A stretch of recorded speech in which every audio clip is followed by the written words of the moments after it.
नमस्कार दोस्तों, क्या आप जानते हैं हमारे आसपास की दुनिया में बहुत सी ऐसी बातें हैं जिनके बारे में हमें शायद ही जानकारी हो। आज हम आपको ले चलेंगे एक दिलचस्प सफर पर, जहां हम साझा करेंगे कुछ हैरान कर देने वाले और अजीब तथ्य जो आपके होश उड़ा देंगे। फैक्ट नंबर 1, टायरानोसॉरस रेक्स, जिसका अर्थ है जालिम छिपकली, डायनासोर की दुनिया का सबसे प्रसिद्ध नाम है। यह विशाल शिकारी करीब 67 से 67 मिलियन वर्ष पहले लेट क्रीटेशियस युग में धरती पर राज करता था।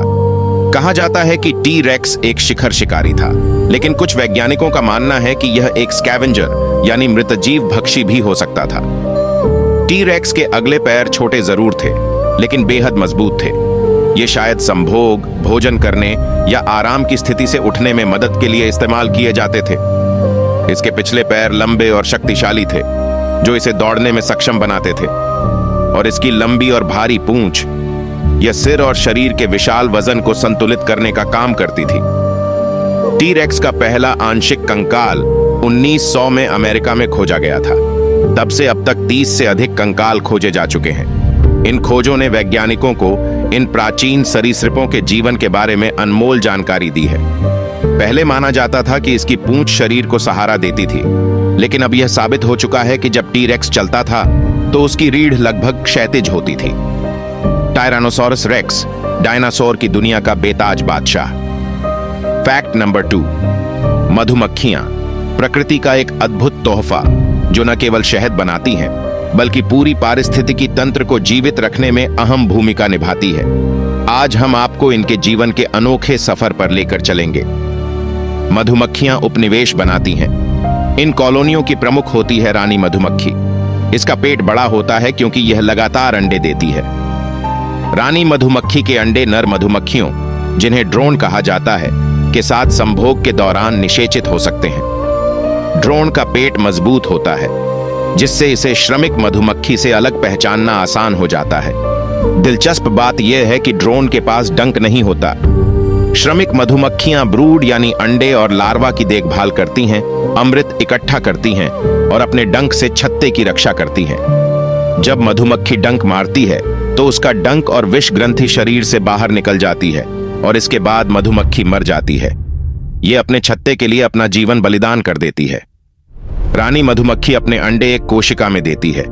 अगर अंडा निषेचित नहीं होता है तो वह ड्रोन में विकसित होता है, और अगर अंडे को रॉयल जेली नामक विशेष पदार्थ से खिलाया जाए तो वह रानी मधुमक्खी में बदल जाता है। श्रमिक मधुमक्खियां शहद बनाती हैं। ये फूल से अमृत चूसकर उसे अपने हनी स्टमक में जमा करती हैं, जहां एंजाइम्स इसे शहद में बदलना शुरू करते हैं। श्रमिक मधुमक्खी अपने हनी स्टमक की सामग्री को कोशिकाओं में खाली कर देती है। कोशिकाओं में शहद का पानी सूखने के बाद इसे मोम से सील कर दिया जाता है। यही शहद लार्वा और वयस्क मधुमक्खियों का मुख्य भोजन बनता है। मधुमक्खियां न केवल हमारे लिए शहद बनाती हैं, बल्कि फूलों का परागण करके जीवन का चक्र भी बनाए रखती हैं। इनकी मेहनत से हमें यह मीठा और अनमोल शहद मिलता है। फैक्ट नंबर 3, क्या आप जानते हैं कि स्टीगोसॉरस जुरासिक युग का एक ऐसा डायनासोर था जो अपने अनोखे लुक और बड़े प्लेट्स के लिए जाना जाता है। स्टीगोसॉरस जुरासिक युग में करीब 145 से 150 मिलियन साल पहले धरती पर पाया जाता था। इसकी सबसे बड़ी पहचान थी उसकी पूंछ पर मौजूद नुकीले स्पाइक्स और पीठ पर लगी 2 पंक्तियों में प्लेट्स। क्या आप जानते हैं कि ये प्लेट्स उसकी हड्डियों से जुड़े नहीं थे, ये सिर्फ उसकी त्वचा से निकलते थे। अब सवाल उठता है कि इन प्लेट्स और स्पाइक्स का काम क्या था। प्लेट्स का मुख्य काम था थर्मोरेगुलेशन, यानी शरीर की गर्मी को नियंत्रित करना। इनमें खून की नसें थीं जो गर्म मौसम में फैल जाती थीं और शरीर से गर्मी को बाहर निकालती थीं। इसके अलावा प्लेट्स स्टीगोसॉरस को बड़ा और खतरनाक दिखाने में भी मदद करती थीं, जिससे शिकारी इसे देखकर डर जाते थे, और पूंछ पर मौजूद स्पाइक्स का इस्तेमाल वो अपने बचाव के लिए करता था। स्टीगोसॉरस का वजन 5 टन से भी ज्यादा हो सकता था, लेकिन मजेदार बात यह है कि इतने बड़े शरीर के बावजूद इसका दिमाग बहुत छोटा था। जी हां, इसका दिमाग सिर्फ 80 ग्राम का होता था।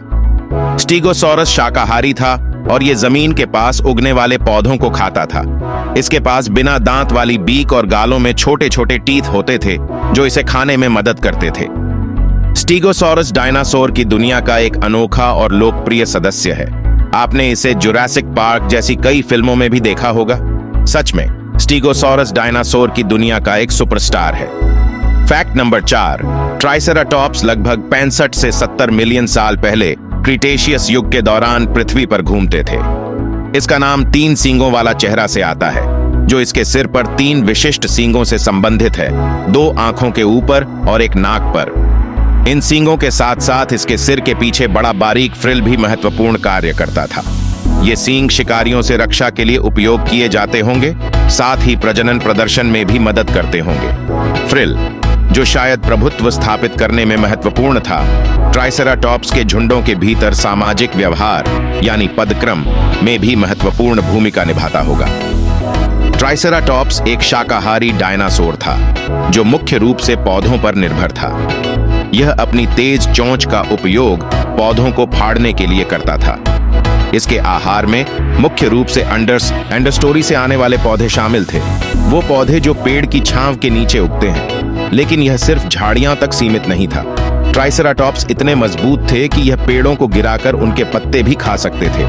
ट्राइसेराटॉप्स के पास सैकड़ों दांत थे, जो खास तौर पर चबाने के लिए डिजाइन किए गए थे। ये दांत उन कठिन पौधों और पत्तों को तोड़ने के लिए परफेक्ट थे जो यह खाते थे। ट्राइसेराटॉप्स सिर्फ एक विशालकाय सींग वाला जीव नहीं था, यह एक शाकाहारी डायनासोर था जो अपने पारिस्थितिकी तंत्र में महत्वपूर्ण भूमिका निभाता था। इसके प्रभावशाली सींग, फ्रिल और दांतों के साथ यह एक कठिन प्राचीन दुनिया में जीवित रहने के लिए पूरी तरह से तैयार था। फैक्ट नंबर 5, पृथ्वी की अनुमानित आयु 4.6 बिलियन वर्ष है। इसी समय इसकी ठोस क्रस्ट का निर्माण हुआ था। प्रारंभ में पृथ्वी पर सब कुछ गर्म और तरल था, लेकिन समय के साथ मग्मा का प्रवाह हुआ, जिसने पृथ्वी की क्रस्ट को टुकड़ों में तोड़ दिया, और इसके बाद टेक्टोनिक प्लेटों का प्रवास शुरू हुआ। जैसे जैसे समय बीता, पृथ्वी के महाद्वीपों की रूपरेखा और स्थिति टेक्टोनिक प्लेटों के प्रवास के साथ बदलती रही। इसके कारण महाद्वीपों की स्थिति और आकार में बदलाव हुआ, जिससे आज हम जो महाद्वीप देखते हैं वो बने। पृथ्वी के इतिहास को प्रमुख युगों में विभाजित किया गया है, जैसे मानवता के इतिहास को। इन युगों को पृथ्वी के विकास के विभिन्न चरणों के आधार पर नामित किया गया है। इन युगों में शामिल हैं प्रेकैम्ब्रियन, पेलियोजॉइक, मेसोजॉइक और सेनोजॉइक युग। हर युग को और छोटे अवधियों में विभाजित किया जा सकता है, और इन अवधियों को और भी छोटे हिस्सों में बांटा जा सकता है। उदाहरण के लिए, पेलियोजॉइक युग का अंत पैंगिया के विघटन और पर्मियन ट्रायासिक एक्सटिंक्शन घटना से जुड़ा था, जिसे ग्रेट डाइंग भी कहा जाता है। मेसोजॉइक युग के अंत में सभी प्रजातियों का 75% विलुप्त हो गया, जिसमें डायनासोर भी शामिल थे। यह वह समय था जब पृथ्वी पर कई नई प्रजातियां उभरी और पृथ्वी का चेहरा बदल गया। सेनोजॉइक युग में, विशेषकर टेरियरी काल में, पृथ्वी पर स्तनधारी फैल गए। इसके बाद क्वाटरनरी काल में हिमयुगों की विशेषता रही, और अंत में जैसे जैसे हिमयुग समाप्त हुआ, जो वनस्पति और जीव जंतु हम आज जानते हैं उनका निर्माण हुआ। आज पृथ्वी पर जो जीवन है वह इन सभी वर्षों के संघर्ष और परिवर्तन का परिणाम है। पृथ्वी का इतिहास न केवल भूवैज्ञानिक घटनाओं से भरा हुआ है, बल्कि यह जीवन के विकास की एक अद्भुत यात्रा भी है। फैक्ट नंबर 6, क्या आप जानते हैं कि वृक्ष विनाश पृथ्वी पर सभ्यता की शुरुआत से ही होता आ रहा है? आइए जानते हैं इसका इतिहास, इसके कारण और इसके प्रभावों के बारे में। वृक्ष विनाश का सिलसिला सभ्यता के आरंभ से ही शुरू हुआ। पहले के समय में महाद्वीपों का लगभग आधा हिस्सा जंगलों से ढका हुआ था। 20वीं सदी के पहले हिस्से तक मुख्य रूप से यूरोप, एशिया और उत्तर अमेरिका के समशीतोष्ण वन ही काटे गए थे। लेकिन इसके बाद से उष्णकटिबंधीय वर्षा वनों का तेजी से कटाव होने लगा, जो आज हमारे लिए एक बड़ी चिंता का विषय है। जंगलों को काटने का तरीका भी अलग अलग है, कभी मशीनों से तो कभी आग से। इन वृक्ष विहीन क्षेत्रों में फसलों को उगाने के लिए जगह बनाई जाती है, लेकिन कुछ वर्षों बाद ही यह जमीन उपजाऊ नहीं रहती। तब और जंगलों को काटने की जरूरत पड़ती है। अब सवाल यह उठता है कि आखिर वृक्ष विनाश क्यों हो रहा है? इसके कई कारण हैं। सबसे प्रमुख कारण है लकड़ी का उपयोग, जो कागज, फर्नीचर और अन्य उत्पाद बनाने के लिए किया जाता है। इसके अलावा इन जंगलों को मवेशियों के लिए चरागाह और डेयरी व मांस उत्पादन के लिए इस्तेमाल किया जाता है। साथ ही कुछ क्षेत्रों में कॉफी, कोको और तेल की ताड़ जैसी फसलों को उगाने के लिए भी जंगलों को काटा जाता है। पाम तेल, जो बायोडीजल और सौंदर्य प्रसाधन में इस्तेमाल होता है, इन जंगलों का एक और कारण है। अब सवाल यह उठता है कि जंगल इतने महत्वपूर्ण क्यों हैं? दरअसल जंगलों का जैव विविधता बनाए रखने, जलवायु को नियंत्रित करने और मिट्टी को कटाव से बचाने में अहम रोल है। जंगलों में प्रकाश संश्लेषण के दौरान कार्बन डाइऑक्साइड का अवशोषण और ऑक्सीजन का उत्सर्जन होता है, जो वायुमंडल की सही संरचना बनाए रखता है। इसके अलावा यह ग्रीन हाउस प्रभाव को नियंत्रित करता है, जिससे पृथ्वी का तापमान नियंत्रित रहता है। लेकिन वृक्ष विनाश के कारण कार्बन डाइऑक्साइड की मात्रा बढ़ रही है, जिससे ग्रीन हाउस प्रभाव बढ़ रहा है और जलवायु परिवर्तन की समस्या विकराल हो रही है। वृक्ष विनाश का एक और गंभीर प्रभाव वर्षा और जलवायु पर होता है। पेड़ वर्षा के स्रोत के रूप में काम करते हैं, क्योंकि वे पानी को अवशोषित करके वाष्पित करते हैं। लेकिन जब जंगल नष्ट हो जाते हैं तो पानी वाष्पित होने की दर कम हो जाती है और परिणाम स्वरूप वर्षा की मात्रा घट जाती है। इसके साथ ही वृक्ष विनाश के कारण भूजल स्तर में वृद्धि होती है, जिससे मिट्टी में नमक की सांद्रता बढ़ती है, जो पौधों और जानवरों के लिए हानिकारक होता है। वर्षा वनों में जैव विविधता अत्यधिक होती है, लेकिन वृक्ष विनाश के कारण कई प्रजातियां विलुप्ति की कगार पर हैं, जैसे कि ओरंगुटान। ये बंदर पहले ही अपने आवास का 90% खो चुके हैं। 1990 के बाद से पृथ्वी के जंगलों का कुल क्षेत्र 3% घट चुका है, जो लगभग 1,03,00,000 वर्ग किलोमीटर के बराबर है। यह दक्षिण अफ्रीका के आकार जितना है। वृक्ष विनाश से सबसे अधिक खतरे में आ रहे क्षेत्रों में अमेजन क्षेत्र, इंडोनेशिया और अफ्रीका के उष्णकटिबंधीय वर्षावन शामिल हैं। यह इन क्षेत्रों की जैव विविधता और जलवायु के लिए बहुत बड़ा खतरा है। दोस्तों, वृक्ष विनाश एक गंभीर समस्या बन चुकी है और अगर हम इसे रोकने के लिए कदम नहीं उठाते तो इसके परिणाम और भी भयंकर हो सकते हैं। हमें मिलकर इस समस्या का समाधान ढूंढना होगा, ताकि हमारी आने वाली पीढ़ियां भी स्वस्थ पर्यावरण में जी सकें। फैक्ट नंबर 7, क्या आप जानते हैं कि कागज बनाने की प्रक्रिया क्या होती है और इससे पर्यावरण पर क्या प्रभाव पड़ता है? कागज को पौधों से प्राप्त सेलुलोज फाइबर्स से बनाया जाता है। यह प्रक्रिया दूसरी शताब्दी के प्रारंभिक चीन में शुरू हुई थी, लेकिन 19वीं शताब्दी तक कागज निर्माण उद्योग के रूप में विकसित हुआ। सबसे अच्छे कच्चे माल में सॉफ्टवुड्स जैसे बर्च और शंकुधारी पेड़ होते हैं। लकड़ी में लगभग 50% सेलुलोज होता है, जो पृथ्वी पर सबसे प्रचुर मात्रा में पाया जाने वाला पॉलीसैकेराइड है। सेलुलोज अणु एक लंबी रैखिक श्रृंखला होती है, जिसमें कई हजार बीटा डी ग्लूकोज यूनिट्स जुड़ी होती हैं। ये लंबी श्रृंखलाएं कसकर एक दूसरे से जुड़ी होती हैं और माइक्रोफाइब्रिल्स का निर्माण करती हैं। कागज बनाने की प्रक्रिया की शुरुआत में लकड़ी की छाल हटाई जाती है और उसे छोटे टुकड़ों में काटा जाता है। फिर इन टुकड़ों को पानी के साथ मिलाकर गूदा पल्प बनाया जाता है।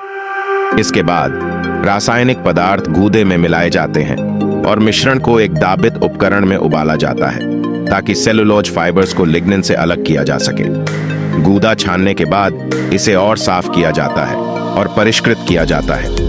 इसके बाद गूदा 99% पानी से भरा होता है, जिसे दबाकर बाहर निकाला जाता है। जब पानी निकल जाता है तो फाइबर्स कागज की एक निरंतर पट्टी के रूप में बन जाते हैं। फिर कागज को सुखाया जाता है और चिकनाई दी जाती है।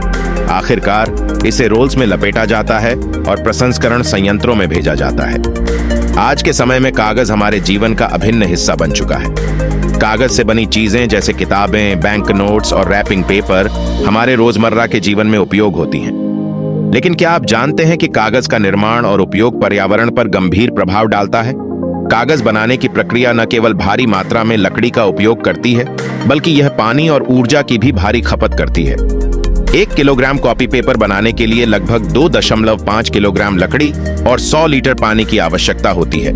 लेकिन कागज को रिसाइकल करके हम ऊर्जा और पानी की खपत में 50% तक की बचत कर सकते हैं। जितना अधिक रिसाइकल कागज बनाने में उपयोग किया जाता है, उतने कम पेड़ काटने की आवश्यकता होती है। इस प्रकार कागज का रिसाइकल पर्यावरण की सुरक्षा में मदद करता है। तो दोस्तों, अब आप समझ सकते हैं कि कागज बनाना एक जटिल प्रक्रिया है और इसका पर्यावरण पर भी बड़ा प्रभाव पड़ता है। हम सभी को कागज के रिसाइकल की अहमियत समझनी चाहिए, ताकि हम पर्यावरण की रक्षा कर सकें। अगर आपको यह वीडियो पसंद आया हो तो लाइक और सब्सक्राइब जरूर करें। कमेंट करके बताएं कि आप कागज के रिसाइकल के बारे में क्या सोचते हैं। मिलते हैं अगले वीडियो में।